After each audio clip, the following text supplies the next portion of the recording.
मुख्यमंत्री विष्णुदेव साय खेल दिवस के मौका में अलग अलग खेल में बढ़िया प्रदर्शन करैया खिलाड़ी मतलब बाटी नावे पुरस्कार। खेल मंत्री टंकराम वर्मा गलोरी नावे मौजूद।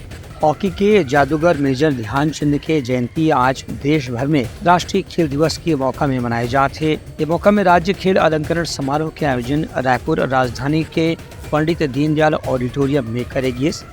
इमा वर्ष 2021-22 और 22-23 के सत्र में अलग अलग खेल में उत्कृष्ट प्रदर्शन करने वाला खिलाड़ी मंडला शहीद राजीव पांडे पुरस्कार, शहीद कौशल यादव पुरस्कार, वीर हनुमान सिंह पुरस्कार, शहीद पंकज विक्रम सम्मान, शहीद विनोद चौबे सम्मान और मुख्यमंत्री ट्रॉफी से सम्मानित करेगी। से यह मौका में मुख्यमंत्री हर खिलाड़ी मंडला बधाई देवत की इनकी अलग अलग खेल में अपन श्रेष्ठ प्रदर्शन करके पुरस्कार जीतने वाला खिलाड़ी मन न केवल छत्तीसगढ़ के नाम रोशन करे हैं बल्कि देश में भी छत्तीसगढ़ के नाम ला ऊंचा उठाए हैं। उनका कहना रही कि राज्य सरकार हर खेल ला बढ़ावा देवर हर तरह से प्रयास करत है। इनमें खिलाड़ी मन उमन के आर्थिक मदद के प्रस्ताव भी शामिल है।